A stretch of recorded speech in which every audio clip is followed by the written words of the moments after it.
South Africa's parliament was plunged into complete chaos today in what insiders are hailing as the most dramatic sitting in democratic history. What had started out as a tense but fairly ordinary debate on the nation's precarious economic upturn rapidly descended into an historic political earthquake. Top justice officials dropped the bombshell without warning that several arrest warrants had been signed purportedly against some of the country's most influential names. The tension had been simmering well before the announcement. The day's proceedings began under an unusual atmosphere. MPs murmuring to each other, sidelong glances exchanged across the House, and an extraordinary amount of phone checking between members on both ruling party and opposition benches. Already as the sitting was about to start, there had been whispers in political circles that the Directorate for Priority Crime Investigation had made progress in corruption investigations of yesteryear, the state capture years. Even seasoned political observers did not anticipate the disclosure to surface this publicly and in such a high-stakes venue. Following an hour of acrimonious debates about the budget allocations, a Justice Department envoy stood up quietly after making a request for the floor. The Speaker allowed it and a tense silence fell upon the chamber. Slowly, deliberately, the envoy spoke. It is in the public interest to inform Parliament that several arrest warrants have been executed by the Directorate for Priority Crime Investigation. The envoy continued to describe these warrants as part of high-level corruption probes, cases that involved top people in government as well as the private sector. The instant the words, "top people in government," were uttered, the chamber exploded. Opposition MPs leapt to their feet, some accusingly gesturing across the floor, others crying out in unison, "Name them. Name them now." On the ANC benches, seats erupted into frantic whispered huddles. The Speaker's gavel struck the desk repeatedly, but the din only increased. Some MPs chanted, "Accountability now," under the high parliamentary roof, their voices reverberating, while others pounded fists on desks in anger. Next followed one of the most dramatic eruptions of the day. An EFF MP's voice, booming above the din, called out, "We told you the thieves are here in this very room." Television cameras at that moment captured President Sir Ramaphosa in close-up, his face inscrutable but strained. Eyewitnesses say the president's jaw clenched before he hunched over toward Justice Minister Ronald Lamola for a quick, muffled exchange. Soon Ramaphosa's demeanor appeared to crack.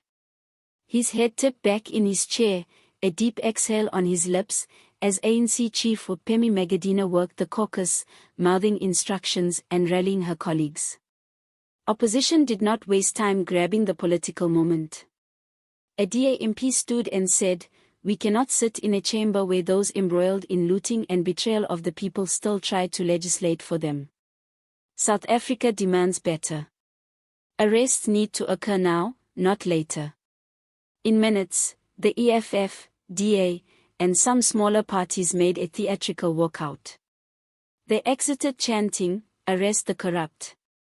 Arrest them all," holding placards that appeared to have been brought along beforehand, fueling speculation that they had been tipped off in advance about the Justice Department's release.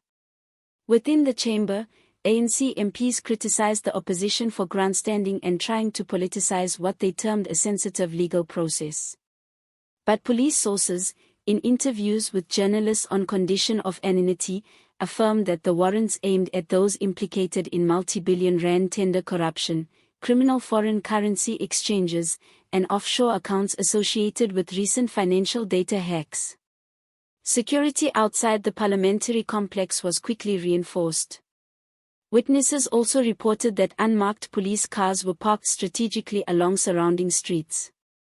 By mid-afternoon, reports had started emerging that Hawks police raided a minimum of 2 ministerial residences in Pretoria and one large private estate in Sandton, which were allegedly owned by a politically well-connected business magnate. Political analyst Dr. Namso Khumalo, while on live TV with ENCA, likened the scene to a constitutional earthquake. "This is no longer a political scandal.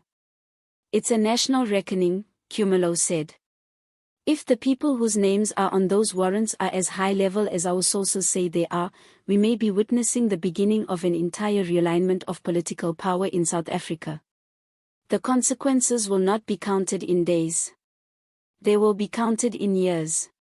Meanwhile, officials within the union buildings informed journalists that the president was caught off guard by the disclosure.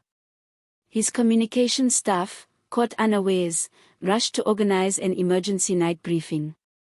A senior advisor said the president was personally shocked and enraged that the details had been revealed on a live parliament broadcast without consulting him first.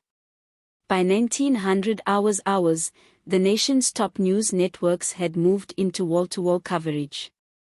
Red digital countdown clocks started popping up on screens, counting down the hours until what anchors were referring to as the most highly anticipated arrests in post-apartheid history. Reporters thronged, cameras in hand, at the doors of prominent politicians' residences. Social media went into overdrive in minutes. #Parliament ERUPTS, #Hoys, and #corruption crackdown were trending at number 1, 2, and 3 across the country. On TikTok, live streams from outside ministries attracted tens of thousands of watchers. Memes went into wild and crazy circulation, some cheering, others seriously questioning if actual justice was going to be delivered. Not everyone responded with joy. In Khayelitsha, one of the residents interviewed by SABC News expressed a tired skepticism. "We've seen this movie before. They arrest some, but the big fish swim away. We want to believe this is different, but we've been promised justice too many times." Back in Cape Town, tensions between the two big parties continued to rise through the evening. The parliamentary chamber, now bereft of a significant number of its opposition members, found it hard to turn back to legislative business. The speaker finally adjourned the sitting, citing irreparable disorder and the extraordinary developments of the day. Outside the building, demonstrators had spontaneously appeared, others with placards bearing the words, "No one is above the law" and "Jail the looters." Police stayed on view but held back, not wanting to add fuel to an already incendiary environment.